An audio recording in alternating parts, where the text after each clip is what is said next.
Good morning, ladies and gentlemen, and welcome to this BD Dialogue in partnership with AfriSam. I'm Alicia Seckham, and what a pleasure it is being with you as we put the spotlight on South Africa's infrastructure development plans and whether the spend we are seeing is getting us any closer to meeting South Africa's National Development Plan objectives, where, let's not forget, infrastructure spend in South Africa is intrinsically linked to economic growth.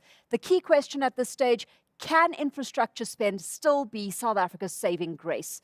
Not too long ago, the infrastructure and construction industries were the front runners in driving a prosperous South African economy. We saw firsthand back in 2008, when the world grappled with the impact of the financial crisis, how South Africa was protected and even thrived, largely due to investment in infrastructure such as roads, airports, and stadium. And this, of course, in the run-up to the 2010 Soccer World Cup. But the industry's come up against quite a few headwinds since, both local and global. And so continuing to drive that spend with real impact has been a challenge. So what are some of the value chain factors we should be thinking about and could be better managing to alleviate some of the pressure? Before we get into any of the conversation, I'm going to introduce this morning Eric Dyack, and of course he is Executive Chairman and CEO of AfriSam. Before we get into the conversation with our esteemed panel joining us this morning, Eric, you've got some opening remarks just to help set the tone for this morning. Yes, thanks, Alicia. First of all, I'd like to say that we're delighted to be partnering with Business Day in this Business Day dialogue today. The topic is obviously a critical topic for us as a company and as a country. Infrastructure spend makes or breaks us, and therefore it's a topic that we're passionate about. I think what I'd like to do is just thank in advance yourself as moderator. I'd like to thank the panelists for joining us. We've got a very strong set of panelists today, and I'm looking forward to a really insightful discussion around infrastructure as we have the discussion this morning. As you say, infrastructure is critical to South Africa. We were saved in 2008 by the World Cup, and we need to be saved again because the industry is taking strain at the moment. If you think about it, the construction sector is potentially a massive employer of people in South Africa. At the moment, it employs about 1.1 million people. 5 years ago, it employed 1.5 million people.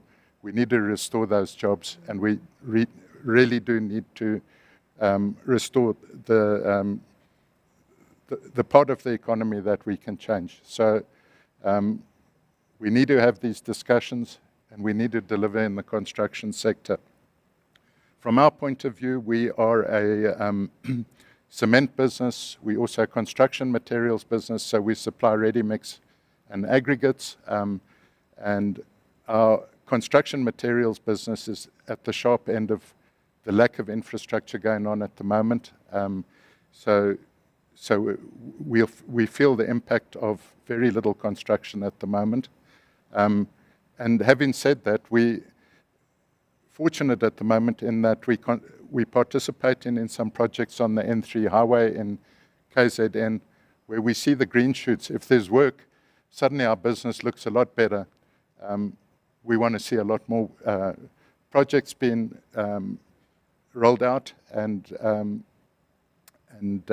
that certainly would help us as a company and as a country. So I think that's all I'd like to say in introduction. And once again, welcome to the panel. It's been good to meet you guys this morning, and obviously welcome to all the online guests that we have this morning. Thanks so much, Eric, for that and for helping, like I say, set the tone for the conversation we're about to have. It is going to be a very frank conversation. So without any further ado, ladies and gentlemen, let me introduce the rest of our panelists today. Brian Perry, he's a CEO of Cement and Concrete SA. Miriam Altman joining us as well. She's Director of Altman Advisory. Deneen Erasmus with us, an energy writer at Business Day. Richard Tomes, who's Sales and Marketing Executive at AfriSam, and then, of course, Eric Dyak joining the conversation as well. So thank you all for being with us today, and we're going to get straight into things. Before we do, a quick note to our online audience. While I'll be moderating, driving bulk of the conversation that's going to be happening over the next 45 minutes or so, we would like the session to be as interactive as possible. So we really do encourage you to pop any questions you might have into the chat box. We'll pick them up on this end, and I'll direct them to the relevant speaker on your behalf. Right, let's get into it. And Eric, I'm going to start off with you. One of sub-Saharan Africa's top developmental challenges continues to be a shortage of physical infrastructure, right? It is impeding economic activity. It is enhancing inefficiencies. It is challenging our competitiveness as a continent. How bad is the South African deficit? I think we have a major deficit at the moment. I think it's visible for everybody. So I think we've got some catching up to do. I think we started off with quite a good infrastructure base, and we now need to build on that and as you say, make South Africa competitive again. Yeah, Miriam, of course, it's making it difficult to do business. It increases the cost of doing business. It stifles access to markets, amongst a host of other challenges. Safe to say, this is presenting as much a challenge and as big a threat as weak governance structures, onerous regulations, lack of access to finance on productivity and growth? I think you've just answered the question, but I'll do my best to add to that. Look, public infrastructure, which is what I think what we're talking about, is critical for so many reasons. When we talk about transformation, that word's used very loosely in this country, but it's absolutely critical to NDP type of objectives. Integrated housing, that people live near services, functional passenger transport, energy that's available to fuel the economy. It's absolutely critical to the development agenda that we have, to the functioning of business, to job creation, and then of course there's the immediate issue of stimulating the economy and the supplier industries that support the economy. Yeah, talk us through the kind of effect infrastructure spend will have on economic growth and productivity. As I hinted to or alluded to in the introduction, we saw its potential back in 2008 as we built up to 2010. Yeah, well, energy investment's the area that's getting the most profile right now, I guess, because of the load shedding. So that's an obvious one, because that creates a full stop when that's not running well. And the things that we need to do there, a lot of them are process issues, getting transmission lines organized, battery storage, signing up the independent power producers, regularizing the procurement, embedded generation. Like, these things are, and then that unlocks a lot of activity. But then there's the road infrastructure, the lack of movement. We were supposed to be getting trucks off the road and onto rail. We were also supposed to be getting passengers off road and onto rail, and actually it's gone in the other direction. That then costs more for everything. It costs more to do the infrastructure. It costs more for business. As we've seen recently, the failure of rail has even undermined the industries that are the ones that really do generally get support, like coal exports is one of the areas. Mining exports is one of the easiest things that South Africa's managed to keep going, and even there we found it moving backwards. Absolutely. So there's a lot that needs to be done in order to get these economic cogs turning. Richard, where does the level of investment sit right now locally relative to some of South Africa's broader infrastructure investment plans as laid out by the National Development Plan? Yeah, so I think the impact of COVID-19 and what it's had on not just our economy, but economies around the world has clearly had an impact on the shift in spend. So with the change in working environment, with a lot of people now working from home, what we've seen is that office space has been reduced, and a lot of the sales which previously had moved to the formal sector where people were trying to acquire more office space, more building in the formal sector, we're now seeing a lot more of the sales going through the retailers like the Cashbills and the builders, warehouses of this world. And because people are doing renovations at their homes, but that's now also starting to slow down. I mean, the recent report around housing spend and residential spend is showing that the rise in interest rates is now also starting to affect people's spend. So we are starting to see an overall slowdown in spend, even in the residential sector as well now. But it's still, I mean, about 2/3 of all cement sales, which is the indicator for us, is 2/3 of sales are still going through the retail sector and only about 1/3 going directly to the big construction companies and the concrete product manufacturers. Deneen, Richard highlighting there some of what's holding back investment in this space, right? Investment also backs credible plans at the end of the day. Are we looking at a concrete enough plan laid out by the National Development Plan, the National Infrastructure Plan in your books? What's your assessment of what we're looking at right now? And I'm very cognizant of the fact that you are sitting next to someone who is a lead drafter of the South African government's National Infrastructure Plan. I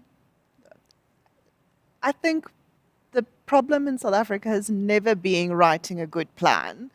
The National Development Plan it's got a lot of merit to it. It's a great plan. The National Infrastructure Plan, what we've seen of it so far, the first part, I'm not going to talk too much about it because we've got an expert on that here, but it's a great plan. It makes very good suggestions. It's got a good roadmap for how those can be. And this is the one focusing on mostly on energy, bulk water, bulk transport, the first part. So the plans are there, and we've never had a problem with that. Where we fall short immensely is in implementing those plans and in putting the right resources towards implementing those plans. And another problem has not been sticking to plans, where we will be following one plan for a couple of years and then get demoralized, or there's a change in leadership, and then suddenly the old plans are forgotten and we've got new great plans on the table.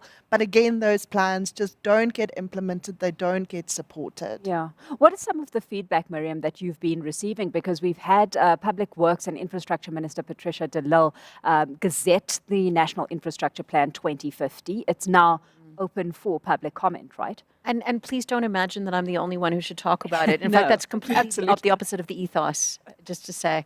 As Janine was saying, it's organized into two parts.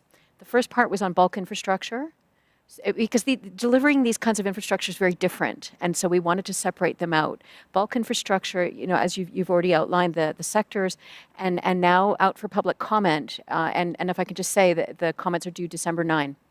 So out for public comment now is the second part, which is what we call distributed infrastructure. So that's roads, passenger transport, human settlements, municipal services around electricity, water and sanitation and waste, social infrastructure like hospitals, clinics, schools, that kind of thing. And then we look at crime and corruption, finance of that kind of infrastructure, roles and responsibilities, digitization of digital enablement of infrastructure, that kind of thing. Now, the big differentiator in this, so people always say, it's a very common thing that people say, oh, we're great at writing plans, but we're not very good at implementing, which tells you that you've got a problem in your planning, just to say. And I have been, I was chief of strategy at Telkom for the turnaround. So I've been also at the coalface of this type of thing. And sometimes people make this a lot more complicated than it should be. When you're in decline, as we were at Telkom, what you have to do is actually very straightforward. When you're in a growth phase, then it's very complicated because it's very hard to figure out what to do next. But when you're in decline, frankly, as we are now, as the SIC report shows us, or as we were in Telkom, the things are very simple. And so just to give an idea of what people should focus on when they're looking at this plan, it doesn't focus on the project flow, although it does comment on the project flow and the strategic projects. The most important thing is about at this time in the country and for a very long time is going to be about rebuilding capacity in the state so that there is somebody to partner with. There was so much capacity destroyed over the period of state capture. It wasn't perfect before, but it was building up to be what it needed to be.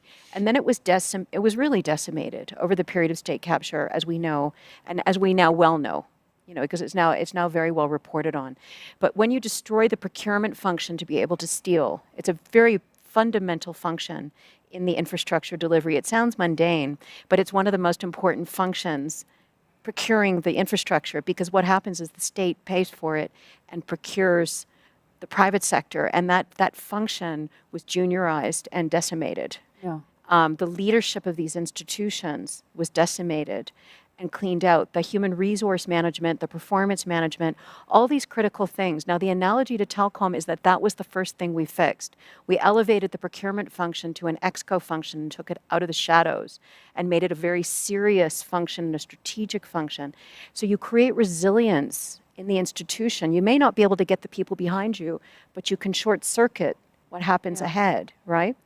So these are the kinds of things. And so when people are commenting, those things on the how things are administered, how leadership is appointed, we're trying to elevate those things, not just for government, but for civil society to be able to raise their voice. And it's quite encouraging and refreshing to hear that these are the thought processes that are happening behind the scenes, because it is going to then make implementation of any blueprint or plan that we have stashed away in the cupboard, or give it a better success rate. Brian, the latest figure that I've seen when it comes to strategic infrastructure spend has been 200 billion rand in strategic infrastructure projects under construction, 87.4 billion in procurement stage as well. Is that an accurate reflection of the kind of activity you're seeing out there in the space right now? I mean, what are you being seen unlocked? Okay, there is stuff coming through. I mean, specifically Sanral, they've released documents and tenders fairly recently with some controversy around the Chinese contractors. It's very difficult to gauge what's actually happening. One of the big problems we have in the cement industry, we don't have accurate statistics. And that's a big problem in terms of planning for the cement producers and to put extra capacity in. So we don't have accurate stats, and we're busy talking to various departments in government to try and make it mandatory for producers to produce stats. Yeah. In the past, we used to have them, and cement sales stats worldwide are a very key indicator of economic activity, and not having them is a bit of a problem and making it difficult to plan.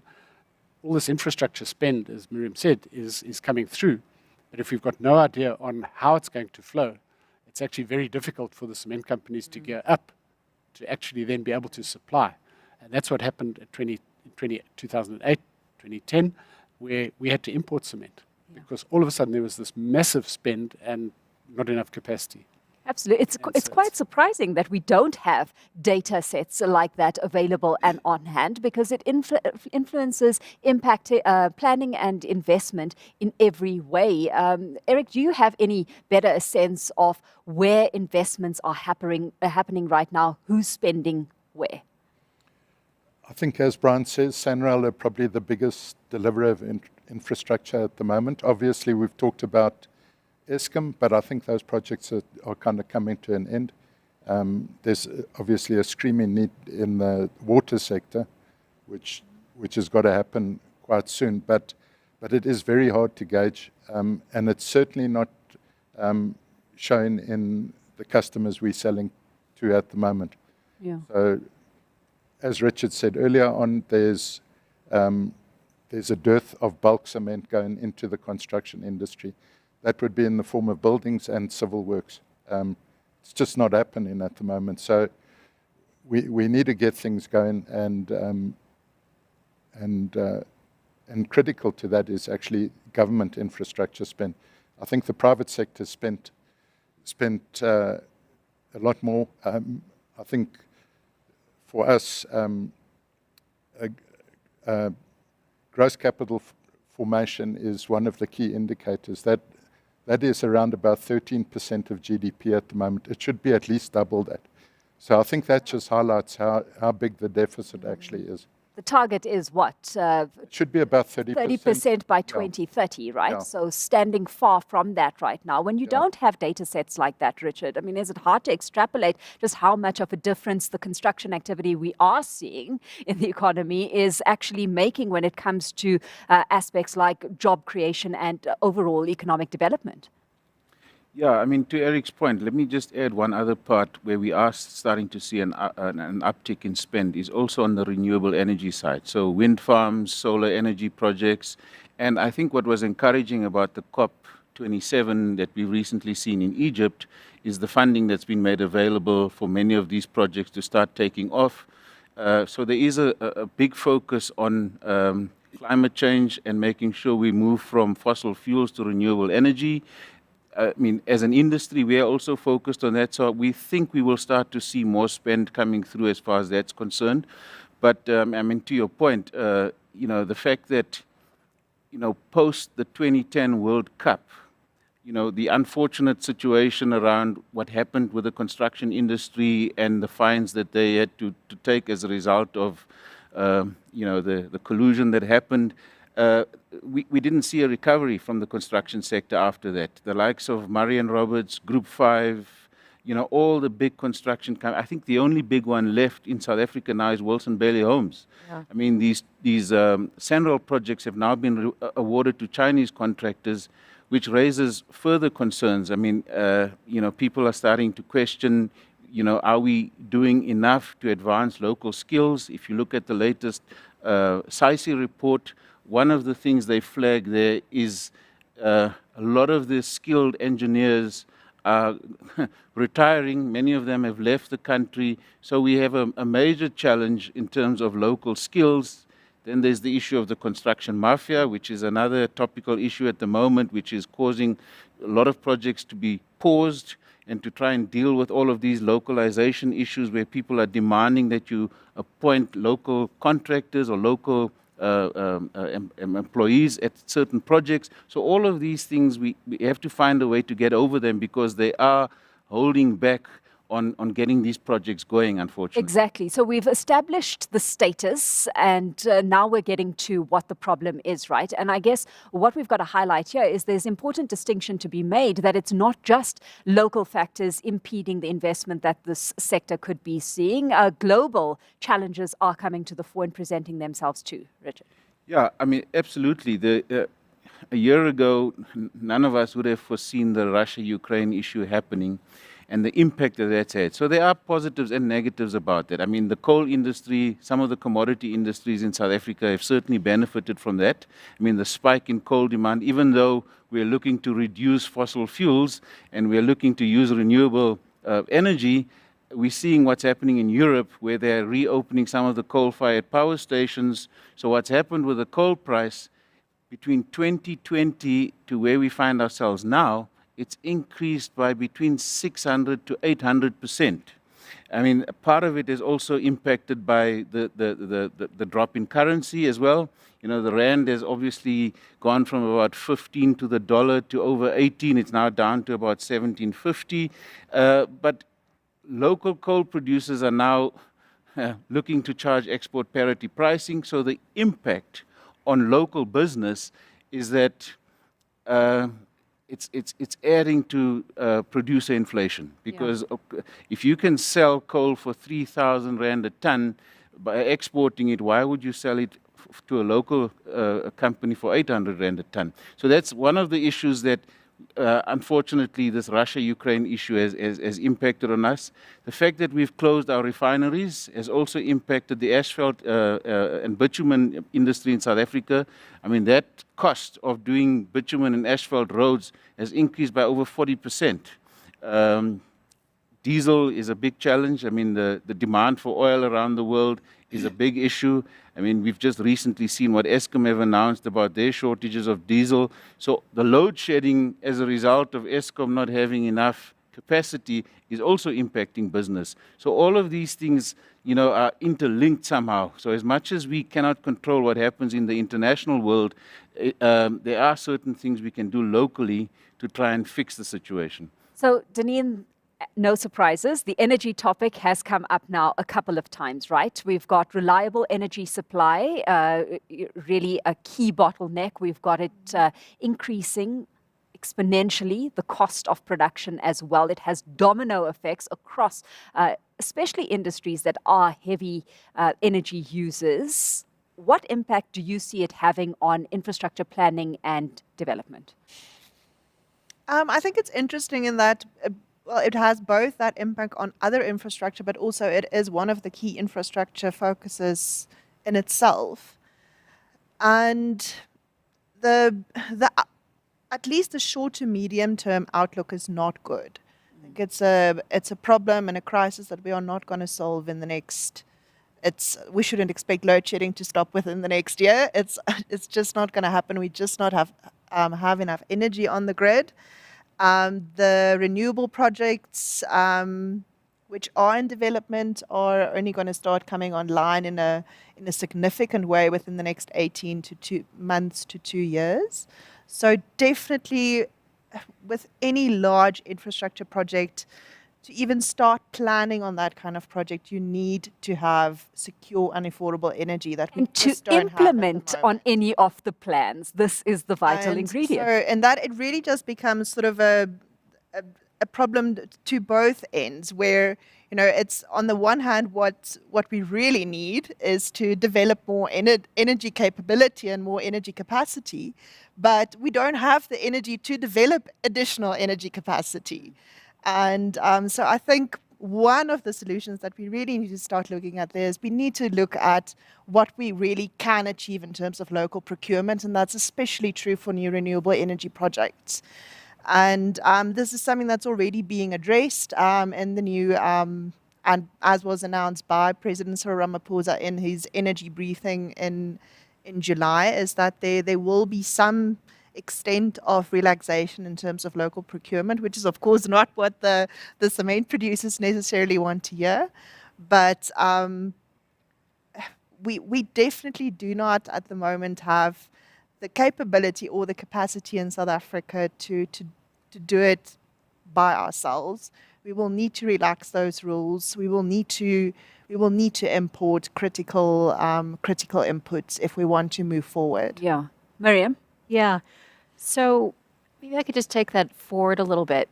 I think when he's saying relax local procurement, he's talking about things like solar panels and things like that. I doubt very much we're talking about cement.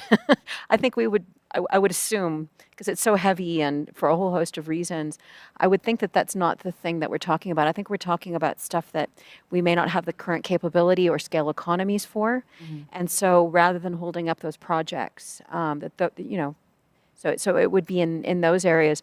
And having said that, I would agree with Janine, this isn't going to get solved in the next year, but it's not very far off if we're doing these basic things that I just mentioned. For example, lifting the embedded generation cap, as was done, so now we've got a regulatory issue pretty much, and then probably six I'm getting lost now, 6 gigawatts of energy, ready to go.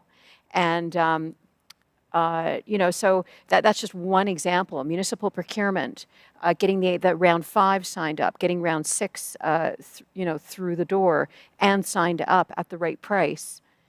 Getting the transmission lines organized, because you can't articulate the renewables unless you have the battery storage. All these things are within hand to do and pretty much at our fingertips, actually. So now it's becoming a regulatory issue, and then maybe we're thinking a couple of years. As Janine was saying, maybe in the next 2 years, in the next 3 years, we would start to see this definitely being within our capability to dramatically improve the situation. Yeah, and it's elements that need to be focused on if we're going to improve our competitiveness overall, right? Brian, I'm going to get to you in just a bit, but before I do, Eric, how much of the costs you're incurring right now are you able to feed down the line and offer to your consumers? I think the problem we have at the moment is an energy crisis. So we've got a problem with coal, which Richard talked about. We've got a problem with diesel. We're a big logistics business. and we've got a problem with the cost of electricity. So obviously we can't absorb those costs, and it will impact on the cost of infrastructure as we go forward. So, then we look at what can we do to mitigate those things. We're talking about renewables. We're going to build a solar project at our Lichtenberg plant so that we've got both cost advantages and we've got supply advantages, because we are a heavy consumer, so we need all the help we can get from that point of view. And then hopefully we'll benefit as an industry from the renewables projects as they start moving ahead. But I agree, they're not going to happen in the next year. They're going to be a 2 and 3 year horizon at best. And I think the private sector will play a big role in putting renewables in place, which helps with the energy crisis. Yeah, Richard, what kind of price escalations have we been seeing in terms of pass-through to the consumer? Yeah, so the trends around price increases for the last couple of years have been in line with consumer inflation, plus or minus 1% up or below consumer inflation. But we know that at the moment, consumer inflation is sitting at around between 7 and 8%. But producer inflation is sitting at around between 15 and 18%. So this time around, the producers are facing significant cost pressures, and to try and get away with a pure CPI plus 1 or 2% is not going to sustain the industry, unfortunately. Absolutely. I mean, one of the things we haven't touched on, and for my sins I wear another cap, which is an acting HR executive cap at AfriSam, is the issue around wage increases in South Africa. I mean, as much as we understand that people are taking a lot of pain at the moment, the cost of living has gone up. I mean, the cost of inflation, as we talked about, has had a significant impact, especially on lower income groups. The impact on wage increases throughout the country, the disruptions we are seeing with strikes now in the public sector as well as the private sector, I mean, is having a significant impact on the cost. And that is also something that we're going to have to think about going forward, is how do we sustain jobs, how do we pay people reasonable salaries, but also make sure that we manage inflation. Absolutely. And, like you say, there are a host of contributing factors here. We've highlighted the cost of energy, but you've got raw material imports, you've got logistics, you've got labor costs to consider as well. Brian, in the scenario, it's no surprise that we've got end users scouting for the cheaper solution. So we've touched on imports quite a bit in this conversation. Are local suppliers, or to what extent are local suppliers losing out to the cheaper alternatives or the more competitively priced imports? Okay, I think one needs to understand in total context, we have capacity of about 20 million tons in South Africa. We're currently producing around about 12. There's about 1 million tons of imports coming in every year. Unfortunately, the imports in a lot of cases are being dumped. In other words, being sold here at lower prices than they sell in their home countries. And so we have spoken to government. We managed to get anti-dumping tariffs on Pakistani cement. Mm-hmm. We're now looking at cements coming from Vietnam, which we believe is being dumped as well, so we're investigating that. We're also talking to government for some sort of protection on a general import tariff through RTAC.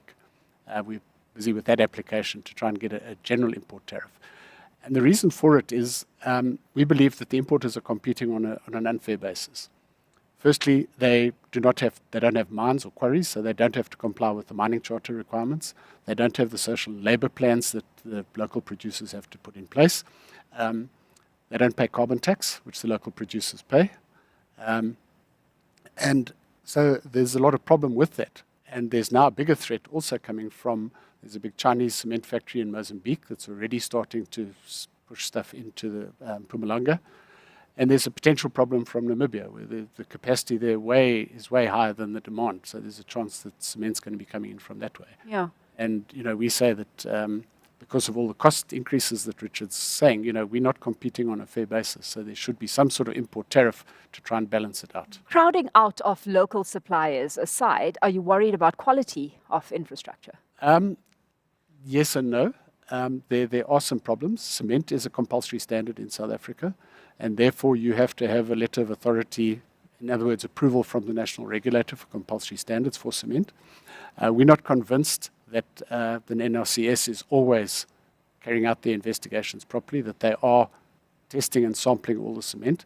In terms of the regulation, every 500 tons that comes in has to be tested, sampled and tested by for the NRCS. And when we ask them the question to say, well, last year there were 1 million tons come in, that means 2,000 test results. Do you have that? No, that's confidential. So they're very loath to share information. When we do lodge complaints, we don't get any feedback from them. So there are issues with quality in terms of performance of the cement and also in terms of bag masses. In a lot of cases, the bag masses are below what trade metrology requires. It's very strict regulations. A cement bag at 50 kilos has to be between 49.5 and 50.5. Okay. We're finding some down at the 40 kilogram. So a lot of focus, Miriam, needs to now be placed on lowering cost of production locally so that we've got local product that becomes first choice, certainly to make use of the idle capacity that is sitting around there, 8 million or so, right? Do we have our priorities right when it comes to where our focus is? Road infrastructure is the largest program accounted for in the government's regulation and infrastructure budget items. It plays a critical role in South Africa's economy, having become a more common method, and you alluded to it earlier, than rail when it comes to freight, but it's a more expensive option. So is budget allocation happening in the right areas? The first thing I want to say is I stand corrected, so I just learned something. So thank you for that. The first issue is that probably the energy program is the biggest one, but it comes through an SOE. So it may be that where the numbers are coming from, switch that out. Some cases it's where the money's allocated. So for example, passenger transport. It's kind of an illogical orientation now where most people move through minibus taxis, and yet almost all the money goes to PRASA and then to Gautrain and maybe Sunrail. But in terms of passenger transport, it's mainly PRASA and then a little bit to Gautrain. And of course, nothing to the minibus taxi, which is what moves most people. So certainly we have to switch that out and review it to have one connected passenger transport, single ticketing kind of approach. And that is one of the things that we look at. It's not so much the money. Again, it comes back to, like, let's just take the PRASA example. 80 billion rand went into a capital subsidy to PRASA over about a decade. 10 million operating expenditure subsidy. 10 billion, is that what I said? Did I say million? You said million. I meant billion. Billion, what's the difference? 10 billion annual operating subsidy went to PRASA, and we have a kind of minus service. It's imploded. And so passengers are supposed to be on rail in an intermodal frame, that people can move between rail, bus, minibus taxi. Similarly with freight transport, similar story. There hasn't been investment sufficiently in intermodal connections, which are critical, particularly for the manufacturing sector, where you've got, ports, rail, road, and an interface with probably freight hubs and all these kinds of things. Actually, the NDP called for it. Moving South Africa many years ago called for it. And these are the things that are certainly within our power to do.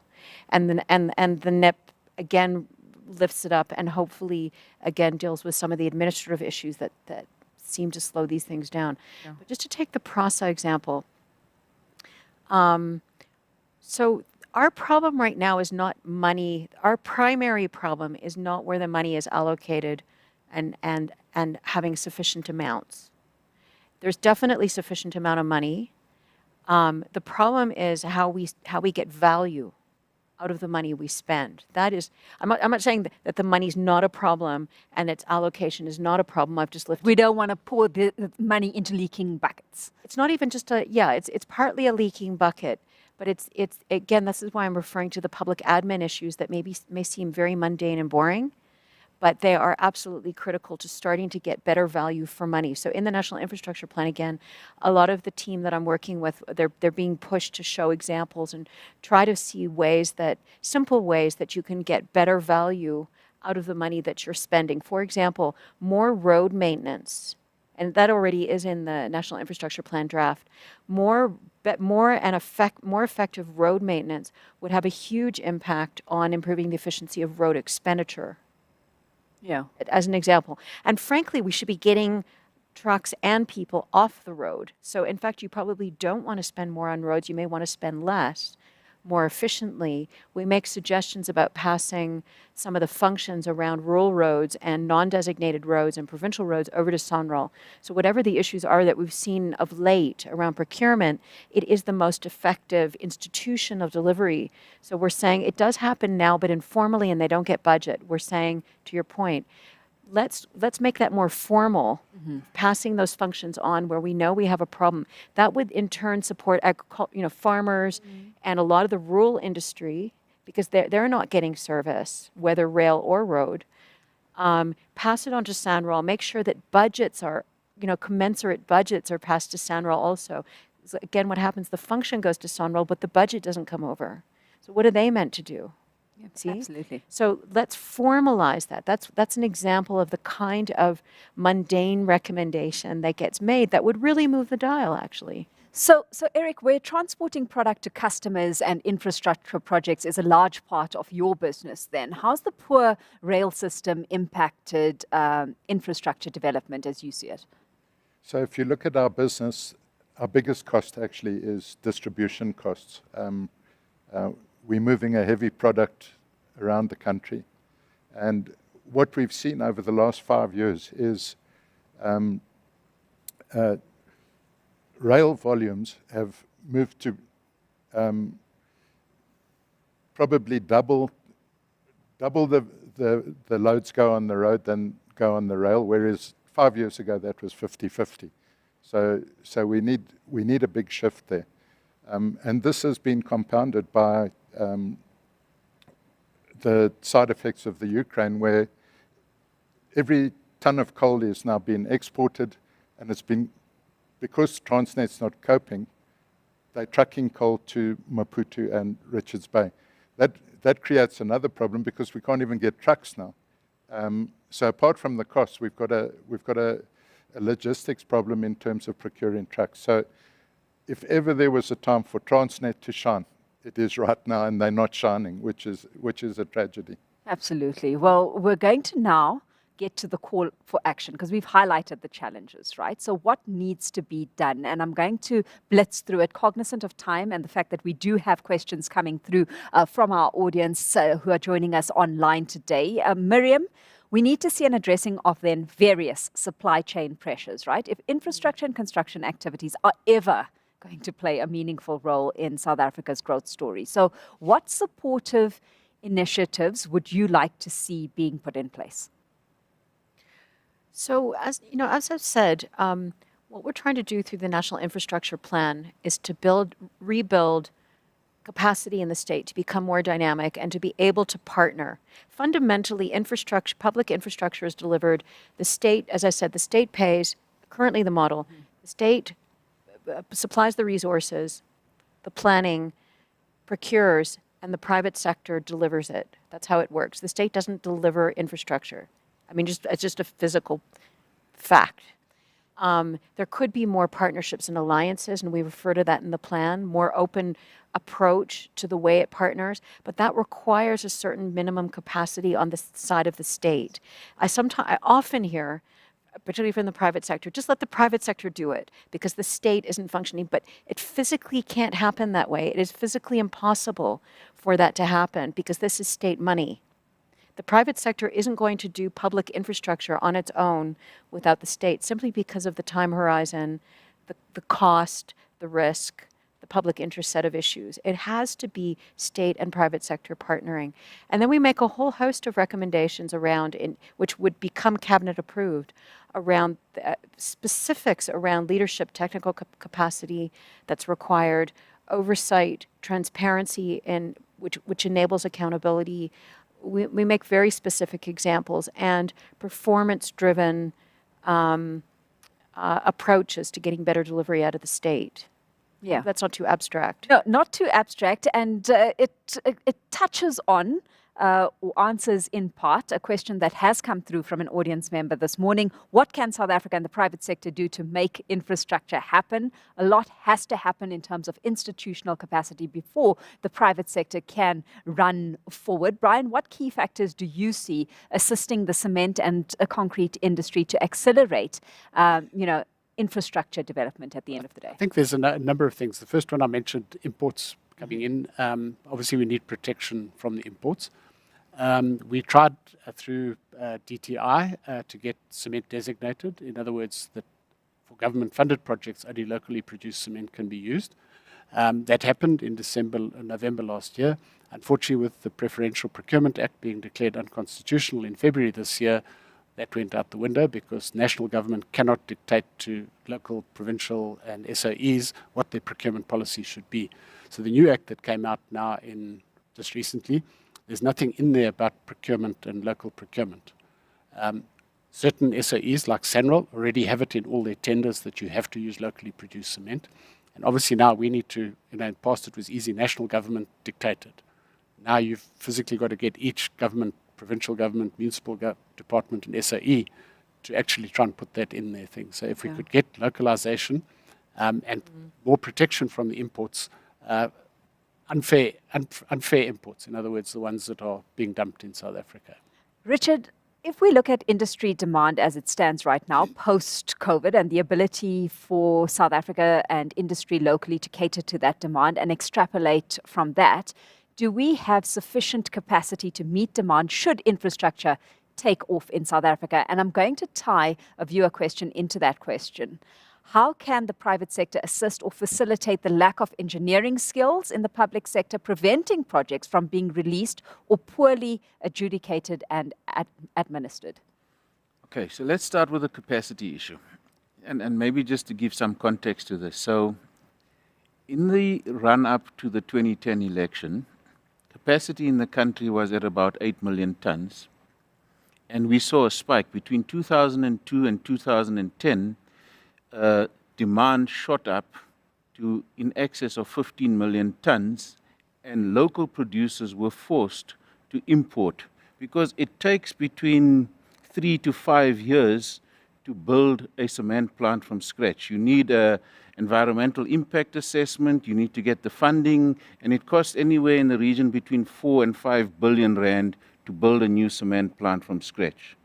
So what has happened is, with the spike in demand that we've seen in the run-up to the 2010 World Cup, the South African market looked very attractive, and as a result of that, we saw new players coming into the market. So we went up from 4 producers, we're now 7 producers in the country, and we now have capacity worth about 20 million tons, and demand is currently sitting at around 12 to 13 million. So we have surplus capacity, enough capacity to deal with any spike in infrastructure spend, any increase in construction projects or any of that sort. We will not find ourselves where we were back in 2006, 2007. We've got enough cement in South Africa. And one other important point to make is the cement industry is one of those industries where you get full beneficiation. You extract the raw materials, you convert that into clinker, you produce cement out of it, whereas with a lot of the other commodity products, you extract them, you export them, and then you import the finished product. Cement is one of those that adds significant value to the construction or to the South African economy, even from a jobs perspective. So I think from a capacity perspective, we certainly have enough capacity. And to Brian's point, I think if we can get the Minister and ITEC to approve these applications urgently, it will preserve jobs, and we will certainly do a great job of making sure we can employ more people. Yeah. I think the next skill set.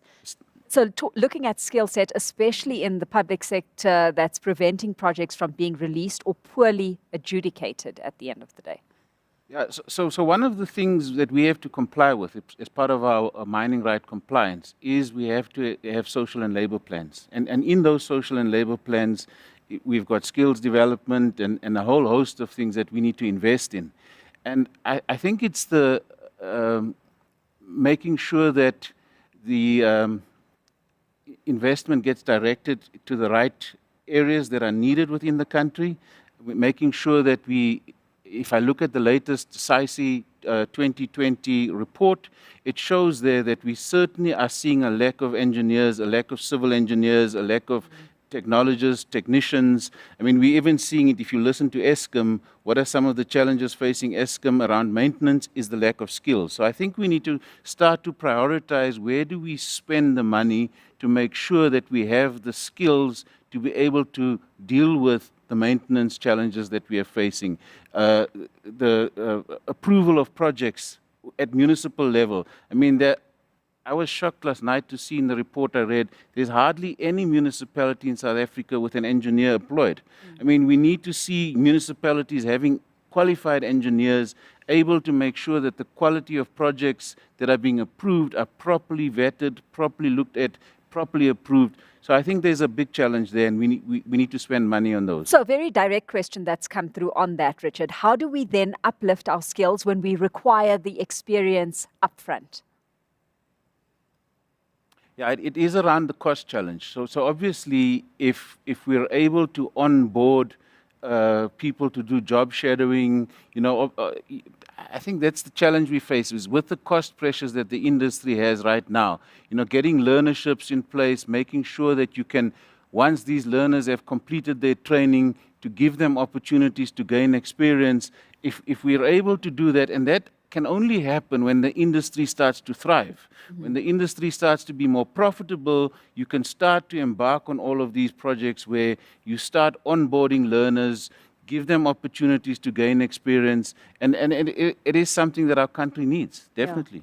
Yeah. Miriam, you've got something to add there. So in the part of the National Infrastructure Plan that has already been approved by Cabinet, there is a chapter on reviving the civil construction sector. And in my engagement with the industry, what there's a whole host of issues that have to be attended to. But what they said was that the absolute most important thing was to have a project pipeline. Because if you have a project pipeline and you know what's coming and it actually happens, then you can plan your people, you can plan all these things, you can, to your point about thriving. So just at that simple thing of communicating, having an effective procurement process, following through with it, and being able to plan ahead. If I could just add there, I think that's critical from the cement industry and the construction industry. If you don't know what those plans, and as Richard said, if you've put a plant into mothball, it's not something you just start up again. So there needs to be, and if government says we're going to spend so much money over this period of time, they need to actually spend that money within that time frame. And if they stick to it, then at least the supporting industries, material supply industries, can then actually gear up as the demand happens, unlike in 2007, 2008. Oh, sorry. Continue. So, just to draw on a distinction, when I was at Telkom, which is an infrastructure business, but some part of that is state business, and some part of that is private, right? So you have all kinds of options. We turned that company around in a bad economy and a highly competitive environment, et cetera, but we managed to grow, and it's through being able to have these options around different kinds of strategies, obviously for revenue. But in the civil construction sector, it's fundamentally dependent on that spending by government. It's a very different kind of thing. And investors want projects that are high priority for governments and are likely to come to a conclusion at a specific time. They need clear implementation timelines. Deneen, I'm going to bring you in on the energy aspect here. If we look at part of the current debate that's happening around energy, it's centered around the move from our current energy supply to renewables, right? How do we find a balance between South Africa's infrastructure backlog versus some of the demands that are being placed on us to reduce our climate impact in the switch to renewable? I think our switch to renewables is has to happen very quickly and very aggressively, which will already start to solve the problem. So we're looking at Eskom retiring almost half of its generation fleet up to 2035, which is not a lot of time if you have to do significant infrastructure. So that's about 22,000 megawatts of energy that's of coal-fired fossil fuel energy that's going to be dropped from the grid within the next 12, 13 years. And it's going to be very, very difficult in the sort of in the broader climate that we find ourselves in to replace those lost megawatts with fossil fuels. There's just not the appetite to fund new coal-fired power stations. We are looking at gas, but I mean, right now as we stand, South Africa doesn't have gas. So yes, that's an option, but we'll have to move very fast in finding those gas reserves if we want to switch to gas. And nuclear is just really expensive. So it's also very unlikely that we are going to see very dramatic investments and shifts to nuclear. So that 22,000 megawatt gap is most likely mostly having to come from renewables. And if you want to replace 22,000 megawatts of coal-fired power, you need a lot more renewable energy than 22,000 installed capacity because of the availability of renewables. So I think this is something that's going to, it doesn't have to be an either-or question. It doesn't have to be, how do we do this but still do this? It's the two things have to happen and are going to happen at the same time. And so right now, any infrastructure development that we see is, so we are still reliant. I think we about 90% of our energy at the moment comes from fossil fuels. So at the moment, our construction industry is not very green because it is powered by coal-fired power.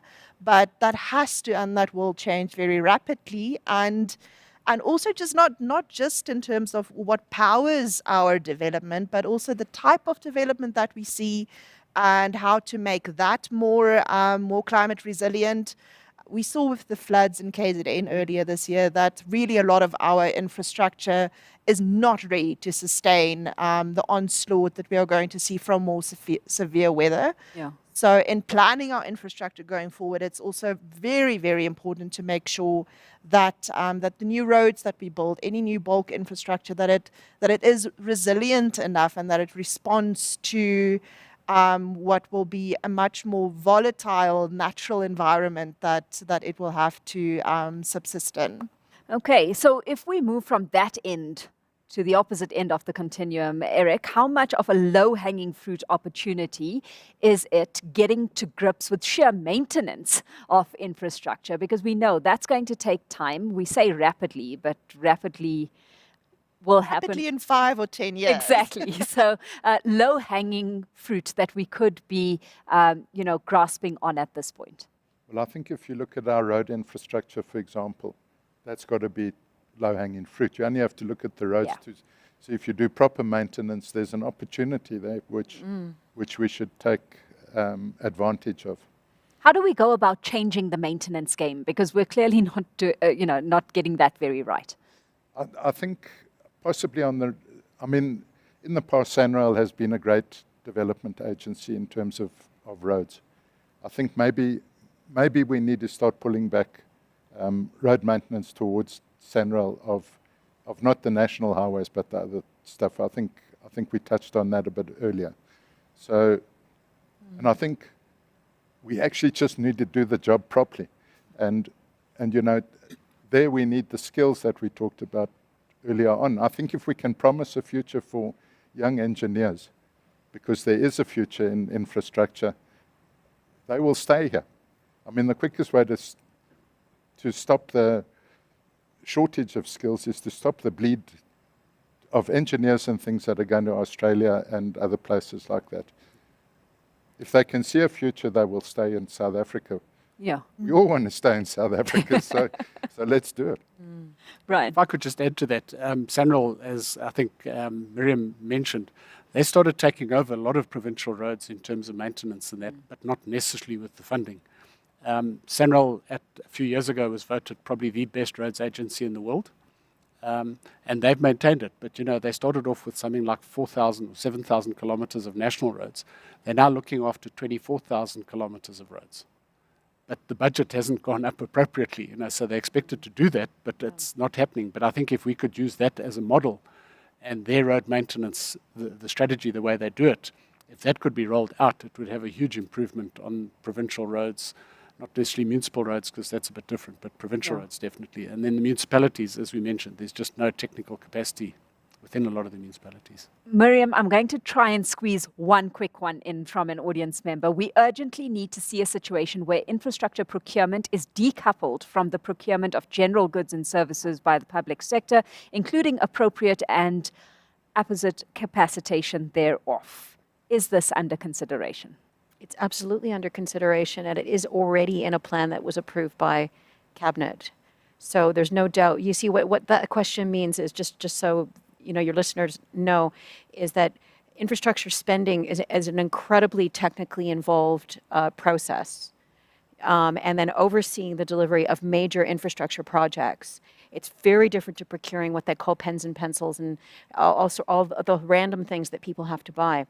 And the problem is that it's been grouped together so effectively, and then the whole function's been juniorized.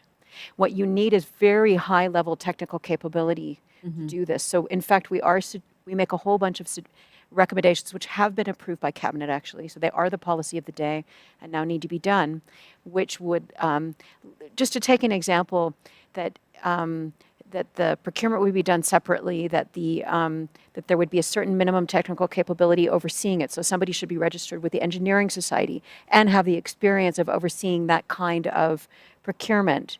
Just to give one simple example, that's not the case now. Yeah. How do you procure major infrastructure when you don't know anything about it? All you know how to do is buy pencils and pens.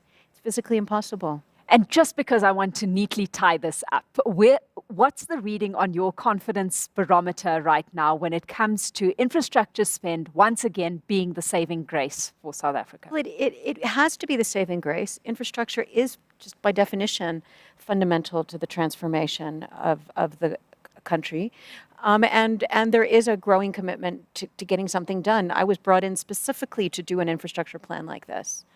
Well, let's leave it there. Ladies and gentlemen, we've run out of time. An hour is up. It's gone by very quickly. But thank you all for sharing your perspectives, your insights with us this morning. It's been an absolute pleasure hosting you all. To our audience members, thank you for having joined us as well and for your engagement through this dialogue too. From me, Alicia Seckham, it's bye for now.